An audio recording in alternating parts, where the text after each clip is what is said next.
Muy bien, compañeros.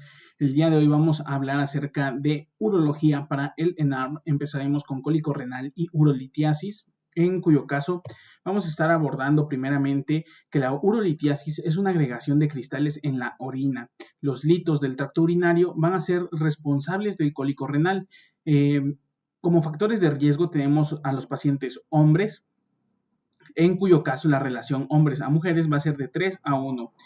Otro factor de riesgo importante es la obesidad y la diabetes, así como los litos de estrubita van a estar asociados a infecciones, principalmente por Klebsiella y Proteus. Un pH menor a 5.5 nos va a hablar de litos de ácido úrico, nos va a predisponer a los mismos. Se debe pensar en el diagnóstico clínico de un cólico renouteral en los pacientes que presenten los siguientes datos clínicos: un dolor muy intenso, de aparición súbita con predominio en los flancos. Este va a irradiar a los testículos ipsilaterales o a los labios menores y se puede acompañar además de esto de hematuria y sintomatología urinaria, además de náuseas, vómito y malestar general como síntomas de descarga enérgica. En cuanto a los laboratorios, vamos a pedir un EGO y un urocultivo, además de electrolitos séricos que nos reporten la presencia de sodio, potasio, cloro, bicarbonato y calcio. Además de esto, tenemos que hacer la cuantificación sérica de creatinina y de ácido úrico. La radiografía va a estar indicada solo en caso de que no haya otra opción, puesto que tiene una baja sensibilidad y una baja especificidad, en cuyo caso el ultrasonido sería el estudio inicial indicado y la tomografía axial computarizada sería el estándar de oro. En cuanto a el manejo, vamos a tener que un manejo analgésico con AINES sería lo indicado. Va a estar contraindicado el diclofenaco en pacientes con insuficiencia cardíaca congestiva, cuya clasificación sea NIHA 2A4, debido a que este fármaco va a tener contraindicaciones cardíacas. Y en segundo lugar, podemos utilizar el metamizol. El más eficaz de los AINES para esta patología va a ser el piroxicam y el menos eficaz es la indometacina. El manejo antibiótico va a estar indicado solo en caso de infección y se recomienda iniciar con ciprofloxacino 400 miligramos intravenosos cada 12 horas como tratamiento inicial, o bien levofloxacino 750 miligramos IV cada 24 horas, y completar el tratamiento y el esquema antibiótico de 7 a 14 días de tratamiento. En caso de alergia, estaremos utilizando la amoxicilina 500 miligramos cada 8 horas por 7 a 14 días, recordando que este tratamiento antibiótico es empírico y en caso de tener disponible el urocultivo, estaríamos utilizando una antibiótico terapia dirigida. Las soluciones IV y los síntomas vagales se tratarán con ondansetron para el caso de las náuseas, y en esta enfermedad no están indicados los líquidos de alto volumen. Ahora, el tratamiento expulsivo se va a llevar a cabo en los litos que midan entre 5 y 10 milímetros y se deben utilizar bloqueadores alfa como tratamiento expulsivo del lito. En este caso se recomendaría la tamsulosina 0.4 miligramos por día más diclofenaco más betametasona, y la litotripsia extracorpórea va a estar indicada en los litos de 5 milímetros a 2 centímetros. Por su parte, la nefrolitotomía va a estar indicada en pacientes cuyo lito mida más de 2 centímetros. En cuanto al caso de la referencia a un urólogo, vamos a tener los siguientes: urosepsis, insuficiencia renal aguda, anuria, dolor persistente, litos de más de 10 milímetros y fracaso al tratamiento expulsivo. La interconsulta también podría estar en caso de que un lito ya conocido previamente esté creciendo, la obstrucción urinaria por litos, un paciente con alto riesgo de formación de cálculos, infecciones asociadas como podría ser una hidronefrosis infectada, cálculos sintomáticos con hematuria o dolor, litos mayores de 20 milímetros, comorbilidades como insuficiencia cardíaca, monorrenos o trasplantados, y litos menores de 20 milímetros, pero cuya localización sea dentro de la pelvis renal y en la parte superior o media de los cálices. Ahora, hablaremos acerca de un tema importante que viene a ser la incontinencia urinaria. En cuanto a la incontinencia urinaria, la vamos a clasificar de la siguiente manera: de urgencia, de esfuerzo y mixta. En cuanto a la epidemiología, tenemos que 30-40% de los pacientes de edad media la van a padecer y 50% en ancianos. Aquí tenemos una tabla que nos resume los síntomas y cómo podemos clasificar si es de urgencia o de esfuerzo. En cuanto a los síntomas de la incontinencia por urgencia, podemos podemos encontrar un aumento de la frecuencia, nicturia, urgencia miccional, volumen perdido, que en este caso puede ser abundante, relación con presión intraabdominal, y va a haber una capacidad de contención evidentemente pues nula. En cuanto a la de esfuerzo, podemos encontrar que en este caso no va a haber aumento de la frecuencia, no va a haber nicturia, no va a haber urgencia miccional y en caso de los volúmenes perdidos va a ser escaso. Ahora, en relación con la presión intraabdominal, la de esfuerzo, sí va a estar pues relacionada. Y en cuanto a la capacidad de contención, también va a estar presente. Ahora, en cuanto a los factores de riesgo y etiología, tenemos edad, obesidad, multiparidad y haber tenido algún recién nacido macrosómico. Las causas transitorias van a ser infección de vías urinarias, uretritis atrófica, embarazo y delirio. Las causas continuas, es decir, que van a estar presentes, va a ser una fístula vesical, una cirugía previa y un uréter ectópico, que va a ser más frecuente en el caso de las niñas. El diagnóstico se va a guiar a base de lo que es el interrogatorio y la exploración física en posición ginecológica para realizar la maniobra de Valsalva. Se tiene que descartar diagnósticos diferenciales que nos pudiesen estar condicionando una incontinencia. Además de esto, vamos a tener que llevar un diario de la frecuencia miccional, podemos utilizar un ultrasonido dinámico y una urodinamia, ¿de acuerdo? El manejo de primera línea va a depender del tipo de patología, de la clasificación de la incontinencia, y en este caso tenemos que la incontinencia de esfuerzo, tenemos que reducir el IMC a menos de 30 y podemos utilizar ejercicios de Kegel por 3 meses. Además de esto, limitar actividades que aumenten la presión intraabdominal. En cuanto a la incontinencia de urgencia, tenemos que evitar el consumo de cafeína y de tabaco. Además de esto, tenemos que tener un entrenamiento vesical por 6 semanas. Y en caso de la mixta, pues sería dependiendo de los síntomas. Ahora, el tratamiento farmacológico en la incontinencia urinaria de esfuerzo va a ser duloxetina, que va a ser el único fármaco aprobado para las formas moderadas y graves, complementando siempre con los ejercicios de Kegel. Y además de esto, tenemos que utilizar posiblemente lo que son las cintillas suburetrales, el esfínter urinario artificial e inyecciones intrauretrales de polímeros. Y en cuanto al tratamiento farmacológico en la incontinencia urinaria de urgencia, podemos utilizar antimuscarínicos como oxibutina, tolterodine y algunos otros. También podemos utilizar beta-agonistas 3 como mirabegrón y estrógenos tópicos, para la atrofia genital femenina. Entonces, también el tratamiento especializado se va a hacer con una inyección endoscópica de toxina botulínica y neuroestimulación de las raíces sacras.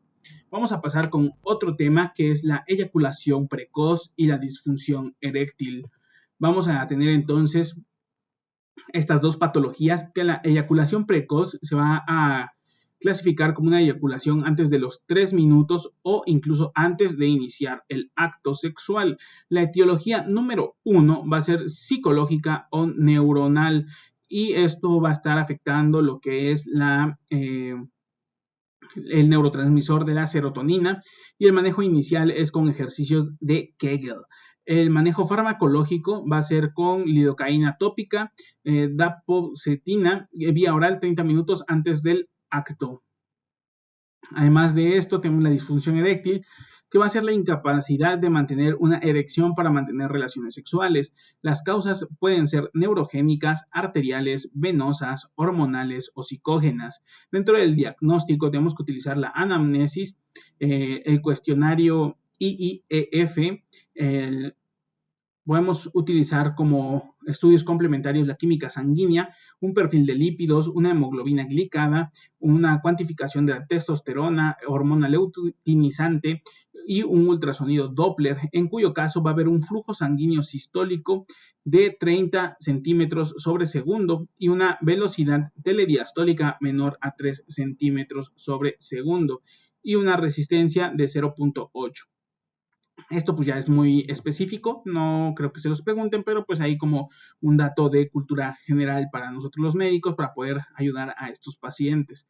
El tratamiento va a ser inhibidores de la fosfodiesterasa 5 como el sildenafilo. La hiperplasia prostática benigna también va a ser un tema súper importante para esta especialidad, entonces vamos a iniciar la definición. Se va a realizar con 2 de 3 de las siguientes características, que es la comprobación histológica de la hiperplasia con estroma y epitelio que tengan esta hiperplasia demostrada, comprobación clínica mediante el tacto o la ultrasonografía y signos y síntomas específicos.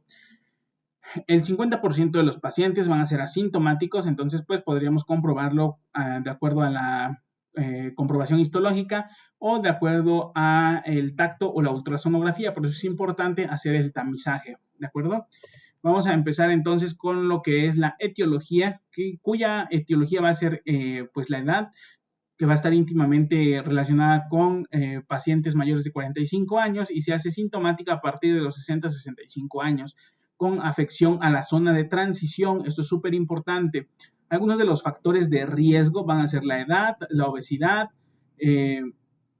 la raza negra o los hispanos. Así que los mexicanos pues también tenemos factores de riesgo para esta patología, como no, así como todo lo que tenga que ver con factores de riesgo metabólicos, ¿no?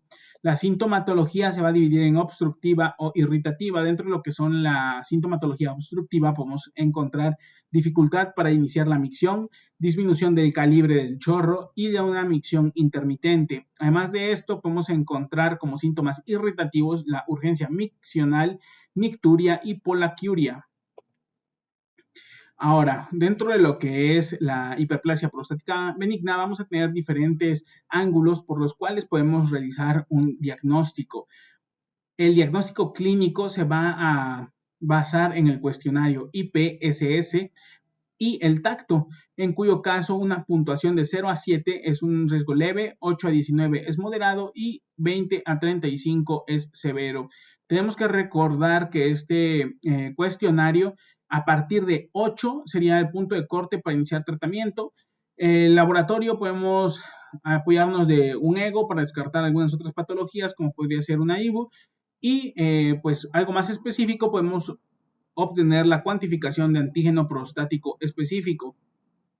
Los estudios de imagen va a ser un ultrasonido con más de 20 mililitros que se va a clasificar como patológico y una flujometría miccional en cuyo caso más de 15 mililitros sobre segundo va a ser sano y menos de 10 mililitros sobre segundo va a ser anormal. Ahora, los pacientes con próstata con un tamaño de más de 30 mililitros y un flujo débil o un antígeno prostático específico mayor a 1.4 nanogramos mililitro deben recibir tratamiento. Los síntomas leves van a recibir un tratamiento expectante y una valoración anual. En caso de que sea moderado, vamos a empezar con alfa bloqueantes como tamsulosina y los inhibidores de la 5-alfa reductasa finasteride en caso de que haya crecimiento prostático mayor a 40 centímetros cúbicos. En casos graves, es decir, que tengan mucha sintomatología, pero que podamos encontrar un volumen de menos de 80, se va a preferir un tratamiento pues, por así decirlo, endoscópico, y en caso de más de 80 centímetros cúbicos, una prostatectomía abierta. El manejo quirúrgico, tenemos algunos riesgos, en cuyo caso la mortalidad va a ser de 0.25%, en cuyo caso esta mortalidad pues, va a ser bastante baja, la verdad. Una intoxicación hídrica que puede estar presente en el 2%, estenosis de la uretra y contractura del cuello vesical de 3.8%. Eyaculación retrógrada va a ser muy frecuente, de 60 a 75%, y un sangrado de 2 a 5%, además de que va a propiciar la disfunción eréctil en un 6.5%. Disculpen aquí la moto que acaba de pasar, pero hay mucho tráfico el día de hoy. La prostatectomía abierta está indicado en casos de próstatas de mayores de 80 centímetros cúbicos y aquellos con complicaciones asociadas a litiasis vesical. Además de esto, la resección diverticular. Sus complicaciones más frecuentes son eyaculación retrógrada hasta en un 80% y la incontinencia urinaria de esfuerzo hasta en un 10%. Vamos a hablar ahora del cáncer de próstata. El cáncer de próstata va a tener como factores de riesgo la edad y la presencia de dihidrotestosterona. La zona periférica va a ser la más afectada y el adenocarcinoma es la estirpe más común. El tamizaje se va a llevar a cabo de los 40 a los 50 años de edad con la medición basal del antígeno prostático específico y a los 55 años nadie se va a escapar de su tacto rectal.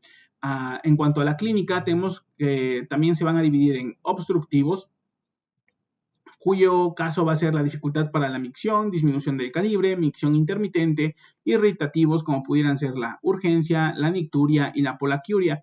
Y algo muy frecuente en estos pacientes es que va a haber hematuria. Sin embargo, la hematuria es un signo pues ya un poco avanzado. Entonces, todos los pacientes deben llevar su tamizaje de los 40 a los 50 años de edad y su segundo tamizaje a los 55 años de edad, sin excepción. Todos tienen este factor de riesgo, entonces no se deben de escapar de su tacto, de su medición de antígeno prostático, pues para que se lo digan a todos sus pacientes. En cuanto al diagnóstico, la clínica pues va a ser el tacto rectal, en donde vamos a encontrar un nódulo indurado e irregular. En cuanto al antígeno prostático específico, podemos encontrar que es normal menos de 4 nanogramos sobre mililitro y una sospecha cuando es de más de 10 nanogramos sobre mililitro. La porción libre de antígeno prostático específico va a ser de más del 15% normal y menos del 15% va a estar indicando una biopsia. Y una biopsia transrectal va a ser la gold standard. Y además de esto podemos encontrar que un antígeno prostático específico de más de 10 nanogramos sobre decilitro también va a estar presente. Y en caso de que sospechamos de metástasis, se va a realizar un TAC. ¿De acuerdo? En cuanto al cáncer de próstata, tenemos que pues se puede acompañar del tratamiento acerca de los inhibidores de la LHRH y vamos a tener en este caso la leuprotide, que va a ser menos de 20 nanogramos sobre decilitro de antígeno prostático específico, y algunos inhibidores de la esteroidogénesis, como podrían llegar a ser el ketoconazol. Dependiendo de bajo riesgo, riesgo intermedio o alto riesgo, vamos a encontrar también algunos tipos de tratamientos y de seguimientos. En caso de un bajo riesgo, tenemos que va a ser estadio T1 a T2A, una porción libre del antígeno menor a 10 nanogramos sobre decilitro. Vamos a tener que hacer una prostatectomía radical, seguimiento a la prostatectomía y una radioterapia y braquiterapia. En riesgo intermedio, que va a ser un grado T2B y un Gleason de 7, vamos a hacer una prostatectomía radical más linfadenectomía más radioterapia más privación androgénica. En un riesgo alto vamos a tener un T2C a T3, PSA mayor de 20 nanogramos sobre decilitro, Gleason de 8 a 10, radioterapia más privación androgénica más prostatectomía más linfadenectomía pélvica extendida. Y tenemos que medir lo que es el TAC, el antígeno y la biopsia, ¿de acuerdo? Todo lo que viene ahí de T1A, T2A, T2B, T2C y T3 es la TAC. El antígeno es el que viene abajo y la biopsia pues sería lo que nos viene a reportar los Gleason y además el tratamiento, ¿de acuerdo? Entonces vamos a tener ahora cáncer de vejiga. El cáncer de vejiga va a tener una epidemiología como el cuarto cáncer más frecuente, va a ser el carcinoma urotelial, el más frecuente de las estirpes, y va a afectar lo que son las células de transición. Los factores de riesgo es la exposición a pinturas o textiles, así como algunos otros como aminas aromáticas que van a estar asociadas a la imprenta, el manejo de hierro, aluminio, gas y el tabaquismo. Entonces, el tabaquismo es un factor de riesgo súper importante para el cáncer de vejiga. O sea, tú fumas, todo eso se almacena en la vejiga y causa daño pues celular a nivel de la vejiga, y esto es un factor de riesgo súper importante para el cáncer de vejiga, así que dejen de fumar. Ahora tenemos lo que es la clínica: hematuria, disuria, poliacuria, urgencia miccional en ausencia de infección o litiasis. Además de esto, podemos encontrar que el diagnóstico se realiza con un ultrasonido más un urograma, que va a ser el diagnóstico inicial. Después de esto tenemos que hacer una citoscopía más una biopsia, como en todos los tipos de cáncer. Y el tratamiento va a ser, dependiendo si el tumor es visible, una resección transureteral completa y una RTV de 2 a 6 semanas. Y algún parásito que se asocia a cáncer de vejiga, esto se los podrían llegar a preguntar, es un esquistosoma haematobium. El cáncer de testículo lo tenemos que tener en cuenta también. Fue pregunta del 2024, y algunos factores de riesgo son los antecedentes familiares de primer grado, una criptorquidia y síndrome de Klinefelter. La variante histológica más frecuente va a ser el seminoma, y la clínica va a ser una masa testicular indolora, firme, sin cambios en color o temperatura. Adenopatías supraclaviculares pueden estar presentes. Ahora, los tumores extraglandulares van a tener un compromiso respiratorio. Bueno, también puede haber síndrome de vena cava superior, y el diagnóstico inicial va a ser con ultrasonografía para estratificar la TAC, y como complementario podemos pedir lo que es la alfa-fetoproteína y la gonadotropina coriónica humana, fracción beta, y el tratamiento pues va a ser la orquitectomía.